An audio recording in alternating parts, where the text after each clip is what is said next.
Gurave Gaurachandraya Radhikaya Kadare Krishnaya Krishna Bhaktaya Tadbhaktaya Namo Namaha Vanchakalpatrubhischa Kripasindhuve Vacha Patitanam Bhavanebhyo Vaishnavebhyo Namo Namaha Jai Shri Krishna Chaitanya Prabhu Nityananda Shri Advaita Gadadhara Shivasari Shri Gaur Bhaktavinda Hare Krishna Krishna Krishna Hare Hare Hare Rama Rama Rama Hare Hare. Dandavat Pranam devotees. So this is a very brief video to try to, probably in a nutshell and in a shortened version, speak on a topic that came up on one of the Sunday Zoom conferences that we have. So the title of that Zoom conference was the influence of Kali Yuga in the Vaishnava Mandal. So the topic originally arose because there was a great discussion on the fact that within the Vaishnava Mandal, especially at the time we're living in now, where ashram life is not the most prominent feature of those practicing bhakti now. In India it may be, but overall it's not like it was, of course, when our Srila Prabhupada initially established Krishna consciousness in the West, where regardless of your status as being married or not married or etc., most people took shelter of ashram life. And anybody who has lived through that period knows that ashram life was very insulating, from your morning program to your seva throughout the day to the evening program. It was very routine, it was very structured, it was very insulating. Now, of course, the congregational mode of practice has become more prominent. People living at home, working, conducting their day-to-day lives is the more prominent feature of how people are associating with the practice of bhakti.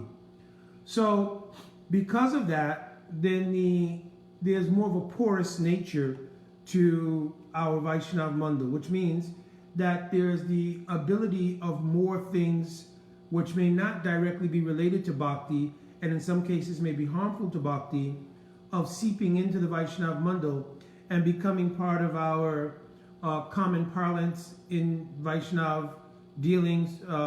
Also, certain words will get introduced into, not officially, but into the lexicon of Vaishnava philosophical or theological ideas. They introduce some words that have come because of, maybe a group of disciples having faith, obviously, which they should, in their spiritual master. The spiritual master may pick up a term or an idea or something from somewhere, introduce that into the Vaishnava Mandal, and that term becomes like a part of the lexicon in Vaishnavism.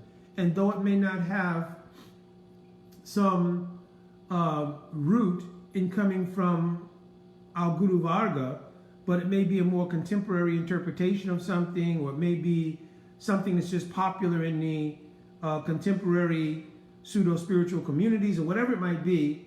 So that enters the Vaishnava Mandal through that use of language by someone who's respected in the Vaishnava community. And now I'm speaking kind of relatively, because there's all different levels of who respects who and what and so forth. I don't want to really get into that. I'm just saying how things enter into the Vaishnava Mandal in different ways, and that's one way, through the adjustment of using certain kinds of words. So as an example, we may hear that, I'm trying to think of a term. It's hard, I don't really use a lot of these things, but be conscious, be love, right? So I've heard that kind of expression, be conscious, be love. So of course, we could, in our Vaishnava, philosophy, certainly take those two statements and see completely how they are Krishna conscious. But again, because we don't live in such an insulated environment where those statements within the ashram life, for instance, would be unpacked and flushed out to get at what they actually mean in Krishna consciousness, and where they don't align with the theology of Krishna consciousness, they would be dismissed. That's not happening now. So a term comes in, it becomes popular, and it becomes completely relative in terms of its interpretation, because it's used by, maybe those who are more experienced in bhakti and those who are not so experienced in bhakti. And therefore, be conscious, be love becomes, sort of a kind of something never been used by our Guru Varga, but it becomes a term that's starting to become commonplace. Or spiritual bypassing, or another one that we discussed on one of the Sunday conferences was toxic positivity. So various, in other words, my point being various, kind of sayings and slogans, etc., into the Vaishnava Mandal. They take on some weight because they're constantly repeated, and if not those direct terms, in terms which are similar. And now you start to have language starting to shape ideals. And of course, the large variety of levels of unfoldment in bhakti becomes important, because now we're not all living in an insulated environment. So somebody who's practicing bhakti from home, who's just relatively new in their practice, starts to utilize these kind of terms and what it means to them, what it stimulates in their consciousness in terms of maybe their background, is completely different from any sincere or realistic philosophical or theological application of those kind of terms in bhakti, right? Just like be conscious, be love could be everything from being conscious of having many lovers, just be free, be conscious, be love, right?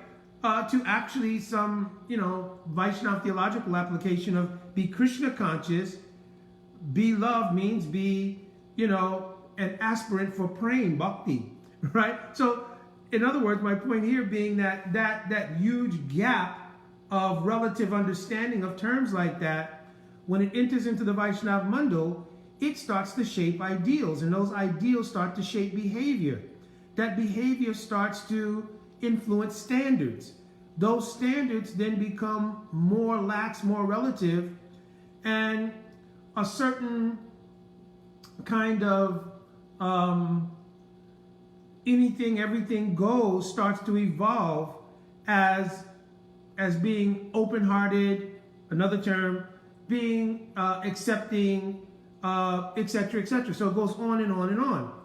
So then what begins to happen is that the actual sort of solid line of theological understanding and the terms that are used to describe them that have come down in our Guru Parampara start to become equated or equalized, because if the terms are being used by somebody who's respected, right, and again, respect is a relative thing, in our Vaishnava Mandal, then those terms start to seem to take the same weight as concepts and terms coming down in our Guru Varga. And this is where things become a little bit dangerous, because then rather than people, especially who may be more in the earlier stages of unfoldment in the practice, start to equate that those kind of terms, whatever they mean to them, are equal to statements and terms which have been translated from Sanskrit to Bengali, etc., stated by our acharyas in Guru Parampara, that it's kind of all equal, it's kind of all the same. So this was the point of a whole class that we had on, maybe it was last Sunday, I think it was. It was last Sunday, about how these things also are in many ways agencies of Kali. Because in the Kali Yuga, the primary feature of everything is to relativize everything, beginning with relativizing the absolute truth or relativizing God. I've mentioned on a previous video that if you make the statement, well, to be accommodating to people, we accept that some people believe in God and some people don't. So we can't equate that. We can't say Yeah, some people believe in God, some people don't, and both statements are true because those can't be two true statements. There is a God or there isn't a God. There's someone who's conscious of God or not conscious of God. That can be a true statement. But there is a God or there may not be a God, and you have the option of choosing. That's not really a reconcilable statement. So as soon as we start on that platform, it's like starting 1 + 1 is 3, and any kind of math up to the highest levels of math after that are off. So, the foundational principle that there is an absolute truth. And though that absolute truth may have various expressions, and even when it comes to the various expressions, we have to vet the legitimacy, so to speak, of those expressions by seeing how they are in line with what's taught in those various systems. Whether it's from the Quran, whether it is from the Bible, whether it is from the Torah, whatever scripture or revelation may be there, if a system genuinely follows that, it is a genuine spiritual system, and it is the awakening of someone according to their individual level of consciousness. Of course, in Bhakti we say that Bhakti is not another faith system. It is a culmination of the realization of loving and serving God, which is the basis of also all these other systems. It's just that in Sanatana Dharma, it translates or transfers, from just the bodily conception of my identification with a particular faith to identification with the actual soul and the nature of being the servant of God in an eternal and realized and actualized sense. So it's not just a practice of my faith within my material life. It is actually a transformational process of realizing myself as the soul, and the soul having a body due to karmic experience under which I'm experiencing right now, but I'm the soul, I'm not this body, and therefore my position as the soul is absolute and paramount, right? So, but outside of those genuine faith systems, there are many other sort of concocted, conjectured systems of approach, either based on or some part of various true faith systems. Something is made up, and that's spread as another kind of spiritual reality. And when everything is relative, you don't have an absolute truth to base everything on and to vet things on, then it starts to become, there's a saying, yatamata tatapat. That was part of our phone conference discussion. What is yatamata tatapat? Literally means, tatapat, pat means path. So tatapat means there are so many paths, and yatamat means as many paths as there are that many conceptions and considerations. So bhakti is completely the opposite. Bhakti is the descent of an absolute revelation from the absolute personality of Godhead, in which one realizes their position in relation to the absolute truth and then makes the various life adjustments according to where they are to get to a point of actualizing their position as das, or servants of that absolute truth.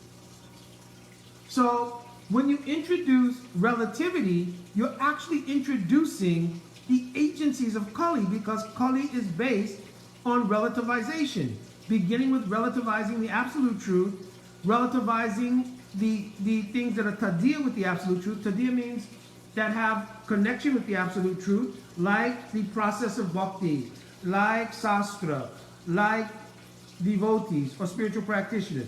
You start to relativize everything. For instance, you can relativize what is the position of Guru. So rather than the statements of the Guru Vaga, the Acharyas, we can make Guru something that becomes relativized as, by consensus, we like this person. Or by consensus, we've considered this person to be loyal, institutionally favorable, etc., and award that person the position of Guru. So now that's a relativization of the position of the Akhanda, the absolute principle of Guru, which is Baladev Tattva, Nityananda Tattva. The reality of that position is uncompromising in the sense that those who are Vyasti Guru, means the individual presentation of Guru, they are the embodiment of the Shakti of Baladev Nityananda Tattva. They're not relative persons who everybody mutually agreed on. The person is very nice, they even speak nicely, and they're very loyal, and they don't have any observable bad habits, so we're good to go. It's not quite like that.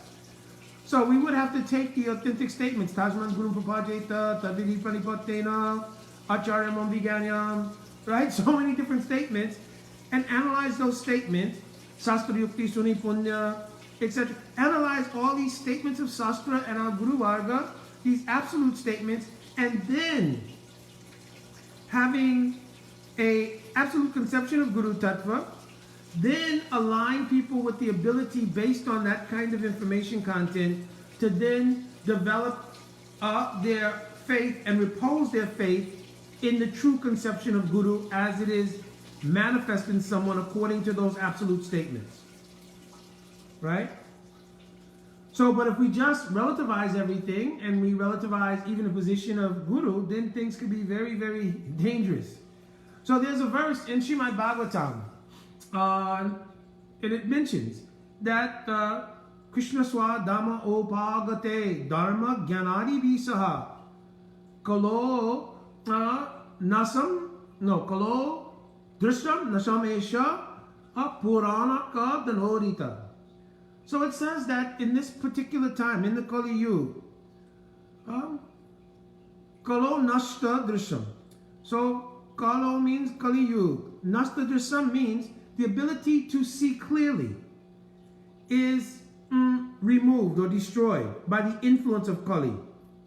But though Krishna Swa Dhamma, though he's left for his own abode, and when Krishna leaves the world, then the direct prabhav of Krishna's presence, which supports Dharma, Gyan, real knowledge, Dharma Gyana, Adibi, and everything else which is related to the absolute truth, Adibisa, they seem to leave when Bhagavan leaves. Still here, Bhagavan leaves a presence. What is that presence? Purana called an Odita. So Puran here means Srimad Bhagavat Puran. So this Srimad Bhagavatam is directly Bhagavan himself. Tulya Bhagavata Krishna Vibhu Sabasrai Prati Shloke Prati Akshare Nan Artakai. The Srimad Bhagavatam is directly Bhagavan. So it says from here, Arka means the sun. So the brilliance of the light, like the sun coming from the teachings of Srimad Bhagavatam, it will give guidance in an age where the vision has become darkened by the influence of Kali. So there are two types of Bhagavats also. Eka Bhagavat, Bhagavat Sastra means Srimad Bhagavatam is one form of Bhagavat. Or a Bhagavat, Bhagavat Bhakti Rasapatra. Or the person who is the patra or the container of Bhakti Rasa, meaning the teachings of Srimad Bhagavatam. So it is extremely important that through these two vehicles, that Srimad Bhagavat and the person Bhagavat, that we take shelter there in order to get illumination in the darkness of Kali. If you begin to take lesser forms of guidance and light, then because of the overwhelming influence of the darkness of Kali Yuga, then it's very possible that you will lose your way. An example would be that when the sun is up, your ability to see and navigate your way through places or things is completely different from when you have to use a flashlight, depending on how many lumens that flashlight is. Every flashlight's not the same, right? Lumens is the degree of brightness of a flashlight. So depending on how many lumens you have will be to what degree you can see. If you go out in a very dark area and you take a flashlight and only has 300 or so lumens, it may light up a very small area. So there's so much darkness that's still left. So in the same way, if we go to other relative practices and modalities, etc., right, and we try to equate them with being like the absolute truth, then it's like taking a flashlight with only a limited amount of lumens and comparing that to the sun. So, especially now where there's such a wide variety of presentations of spirituality, pseudo-spirituality, etc., it is important that we understand clearly what is the absolute truth, and therefore we have a reference point in order to compare and vet other things in relation to it. If we allow relativity to start to dominate within the Vaishnava Mandal, right, then that ability to discern the capacity of illumination of something becomes also relative, just like I spoke. Therefore, the process of what is guru can become relative. If there's a consensus, ecclesiastical consensus, social consensus, etc., we can select someone to be guru on that basis. Jiva Goswami Bhakti Sandarbha has completely spoken that this should not be done. Srila Prabhupada quotes this in Chaitanya Charitamrita, Adi Lila, chapter 1, text 35, in that purport, he quotes Jiva Goswami's Bhakti Sandarbha, that one should not accept a guru based on social, hereditary, customary, or ecclesiastical considerations. That guru should be accepted according to the absolute statements of Sastra. You understand? And this leaves room. Not that every guru or person who's performing the seva of guru may be Uttam Bhagavat who's come to Majjhim Bhagavat platform. I've spoken on this in another video, so I don't want to go through a whole nother discussion about that. But if someone is Sastrayukti Suni Punya Dhirishada Yandra, Uttamani Kari say Tare Samsar, Rupa Goswami said if they have eligibility to practice sadhana in Uttamadikar, that person may also Tare Samsar. He can help, she can help to guide others in the process of bhakti. One very key element of that is that they cannot have Guru Abhiman. No guru has Guru Abhiman, no real guru. Because Guru Abhiman means a self-conception of guru. But Guru Twa, or the nature of being guru, does not arise from the self or the Atma. It arises from the empowerment of the Shakti of Akhanda Guru Tattva. Srila Prabhupada quotes one verse over 50 times in his writings. Krishna Shakti Vina Nahi Tava Paratan. You cannot preach like Srila Prabhupada was preaching unless one is specifically empowered by Krishna. And in this case, the empowerment means the Shakti of Nityananda Prabhu. Right? I think there's one pranam mantra. I hope I can remember it. Yes. Srila Prabhupada has one pranam mantra. Guru Agya Sirasi Dharane Shaktavesha Swarupine. Right? This was written by, I think, Pujapad Govinda Maharaj. Right? The successor of Srila Bhakti Rakshak Srila Goswami Maharaj. Right? Who was writing pranam mantras because he was writing some book on the God brothers and the disciples of Srila Bhakti Saraswati Thakur. Right? So he wanted to write pranam mantras for them, and our Srila Prabhupada told you write as you understand and realize. So he wrote part of this pranam mantra, Guru Agya Sirasi Dharane. That our Srila Prabhupada took his Guru Agya, means the order of Guru Sirasi, on his head. Dharane, he held it on his head. Our Srila Prabhupada took the order of Srila Bhakti Saraswati Thakur to preach all over the world, and he held that on his head.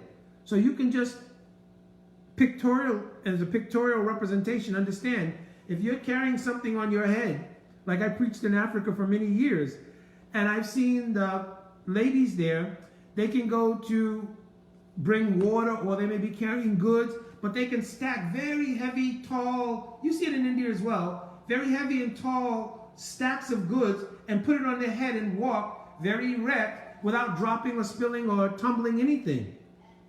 But certainly they have to have concentration. Either that concentration has become innate at this point, right? But they have to have great concentration, because balancing something on your head very heavy could mean life or death in some cases if it drops, right? So our Srila Prabhupada carried the weight of the order of Srila Bhakti Saraswati Thakur to fulfill the prophecy of Mahaprabhu.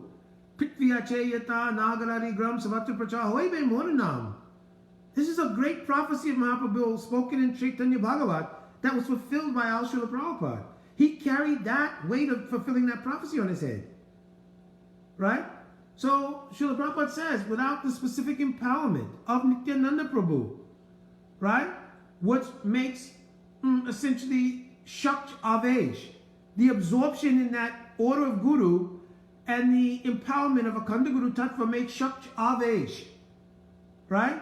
In order to carry out this mission. So Srila Prabhupada never had a self-abhiman, I am Guru. He revealed the empowerment of Akhanda Guru Tattva, and this is the real position of Guru. So even if someone is Shastakti Suni Punya, they will not have Guru Abhiman. And therefore, their ability to recognize the empowerment of Akhanda Guru Tattva on various levels is part of the reason they are qualified to be Guru. Because if they see, oh, one saying Pati Bhakta means like general in the army of Mahaprabhu was manifested, or high class of pure devotee, they will go along with all their disciples to receive Siksha at that place. They won't take any institutional consideration, any egoistic considerations. Oh, well, maybe my disciples will think this person is very high class, they may leave me. Right? Such things don't come because there's no Guru Abhiman, there's no sense of proprietorship. One considers that all of those who've come to repose their faith have come to repose their faith in Nityananda. And by reposing their faith in Nityananda, they are entering into the arena of Gaur Lila. And by entering into the arena of Gaur Lila, their desire to reach the goal, the sajja, of realization of Seva to Radha Krishna then becomes possible. So Vyasti Guru is that portal, that person who is the portal of receiving the faith of and the aspiration for the Seva of Radha Krishna. They become the portal for that. So if you obfuscate that position of Akhanda Guru Tattva, you're not really Vyasti Guru, you're not really the Prakash or the representation of true Guru. It is an Abhiman, a self-conception. Much the same way it's a self-conception. I am this body, this family, this gender, etc., etc. And therefore, your ability to genuinely give bhakti is certainly not there. Right? So this wasn't meant to really be directly about Guru Tattva, but it speaks to, because Guru is the most prominent thing in our unfoldment in bhakti, it speaks to the position that most can't be relativized because it's the most accessible way of Kali entering into the Vaishnava Mandal. So I did this because there were some devotees who, the tape of the class that happened last Sunday was not available. It somehow didn't come out. And because we do the class every Sunday, and you know, sometimes we tape it, sometimes we don't. I think sometimes we do tape it, but maybe some doesn't come out, and we weren't worried so much about that. But, you know, some devotees, the topic they wanted to hear, and therefore I reached out to the host, but the host mentioned, no, this particular session did not come out well. So, you know, sometimes there's sound issues or other technical issues, whatever it might be, I don't know. So then I said, well, I will go back and I'll try to make a synopsis, basically, maybe not in exactly the same words, of what we spoke on that Sunday. And I think, obviously, the topic could be unpacked and could lead to a whole discussion. That's a whole nother thing. But at least I wanted to encapsulate what we spoke last Sunday regarding the influence of Kali Yuga into the Vaishnava Mandal, right? So we're not saying this is an absolute, this is happening. We're saying, well, actually we are. We're saying that, you know, potential for it is there. There's some evidence of it there. And overall, the Vaishnava Mandal cannot really be overtaken. Because as long as there's any pure Vaishnavas and sincere aspirants in the practice of bhakti, there is some protective coating, right? Because it's mentioned there has to always be some pure devotee on the planet. Because the whole world is maintained by the fact that some devotees, some pure Vaishnavas are present. Because the only purpose of this Srishti Lila is expressed in the verse Paritranaya Sadhunam, and verses Anugrahaya Bhaktanam in 10th canto Srimad Bhagavatam. That Krishna performs his Srishti Lila here, and he only does that because of the possibility of giving pleasure to those pure devotees that are here. Right? So if there's no pure devotees, there's no purpose to this creation. At that time, the creation would just wind up. Right? So hopefully this gave a little bit of an idea of what we spoke about, and especially because the devotees who asked for it, I like very much these devotees. They're very sweet devotees. So hopefully this was helpful.